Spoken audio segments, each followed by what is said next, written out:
In this chapter, we're going to talk about corruption trends in the extractive sector.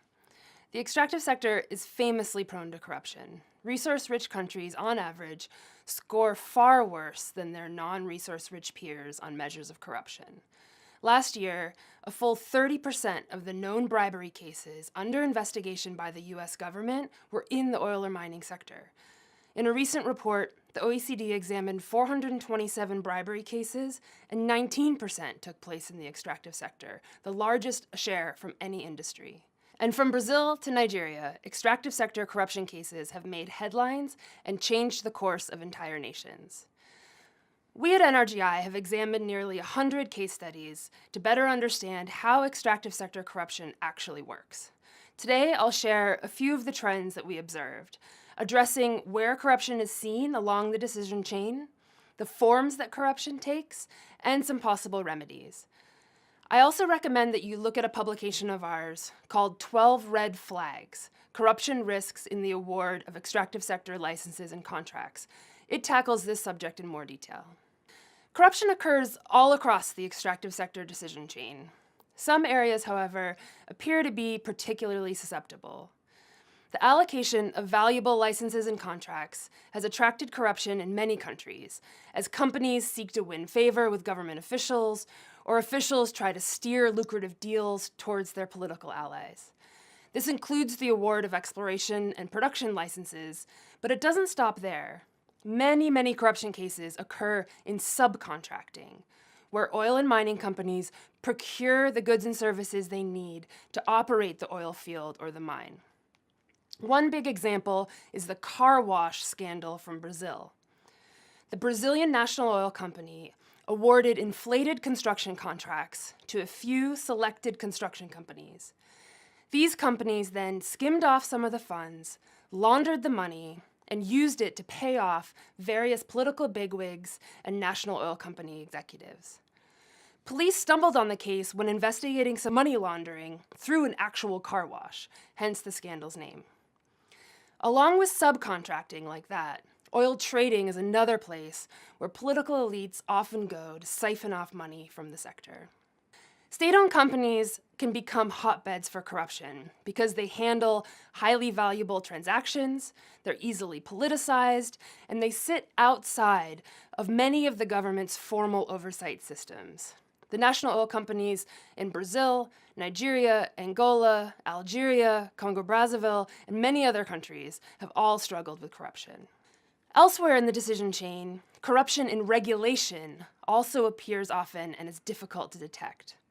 For example, in Kentucky, in the United States, a mining executive bribed a government inspector not to enforce certain environmental regulations that his companies had violated.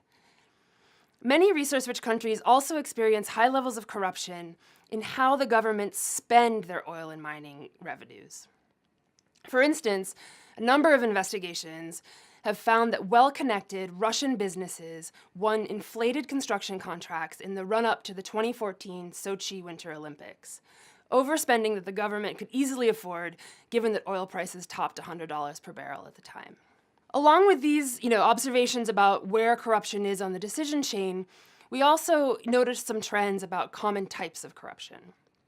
Bribery is one common form, as businesses seek preferential access to lucrative oil and mining business opportunities. Sometimes bribery can take a very basic form. In 2010, a Canadian company called Griffiths paid around $2 million in bribes, plus some shares in the company, to a government official from Chad as part of their quest to secure rights to several oil blocks in Chad.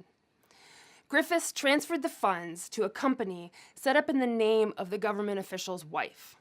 The bribery was discovered, and Griffiths had to pay a $10 million fine to the Canadian government.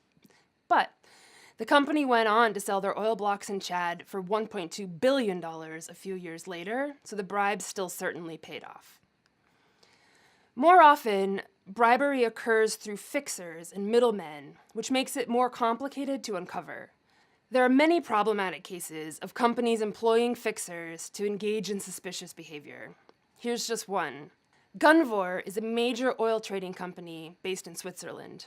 Around 2010, Gunvor wanted to increase its business in Africa. so it hired a few individuals who were closely connected to the president of Congo-Brazzaville.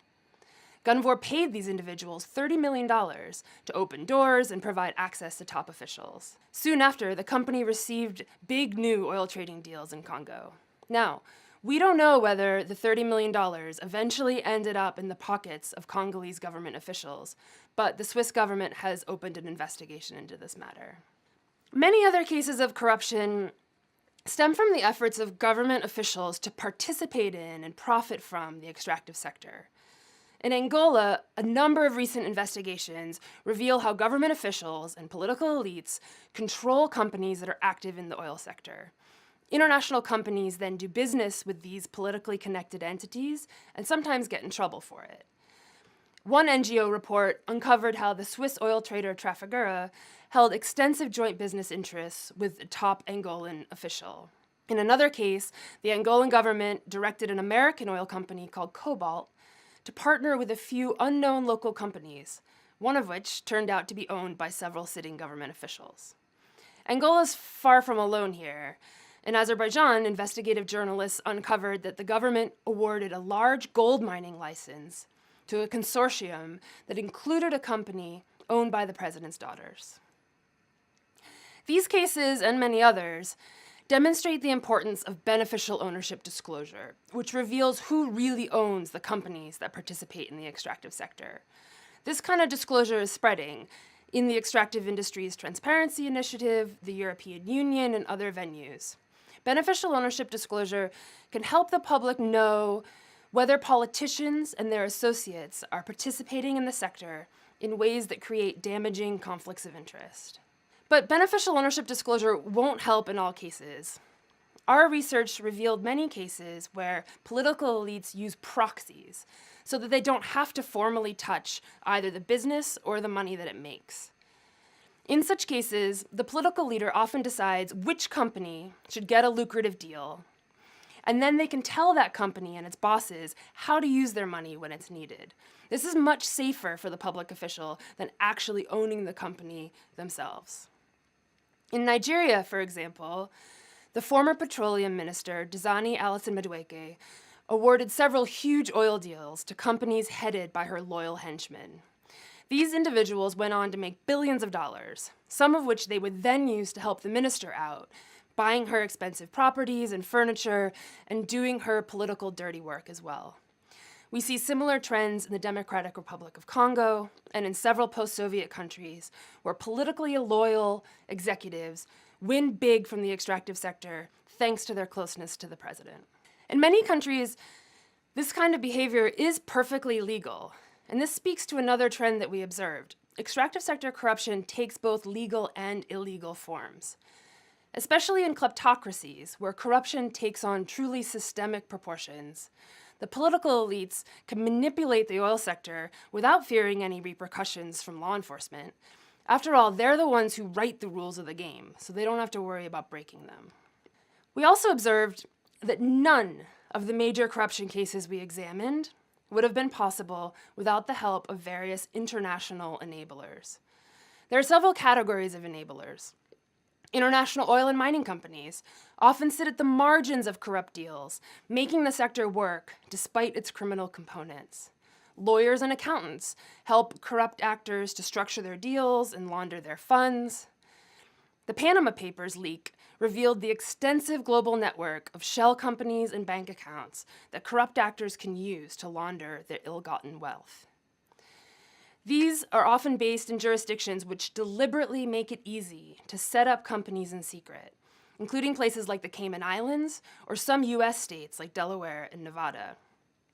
Once the illicit funds enter these offshore shell companies, it is much easier to then use them to acquire other assets, like real estate in safe, desirable locations like New York and London. As a result of all these international enablers, tackling corruption in resource-rich countries requires action by many countries around the world. But all is not doom and gloom. Examining all these cases also shows us what works, and that impunity does have its limits. In some ways, every corruption case that we know about is an example of success. Somehow the case was discovered, and the perpetrators faced some consequences. They didn't get away with it. In Nigeria, the previous government did perpetrate all kinds of large-scale oil sector corruption, but in 2015 they were voted out of office, in large part because they were known to be corrupt.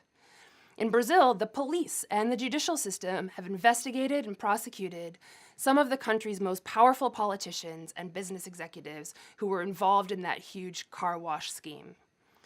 In such cases, domestic checks and balances actually worked and reined in corruption. Other cases show the crucial role of foreign bribery prosecution. The US has had a lot of success here, pursuing many large extractive sector cases under its Foreign Corrupt Practices Act, or FCPA. For example, in 2016, a huge hedge fund called OCZIF was caught by US authorities for bribery in the DRC, Niger, and Libya, and the hedge fund had to pay a $400 million fine. Some of the other cases we look at highlight the really powerful work of journalists and civil society activists in bringing corruption to light and not letting it be ignored. To conclude, extractive sector corruption will continue to pose major corruption risks. There's just too much money to be made. However, we know what tools are needed to tackle this challenge. They just need to be deployed in a much more urgent and comprehensive manner. Thanks a lot for your time.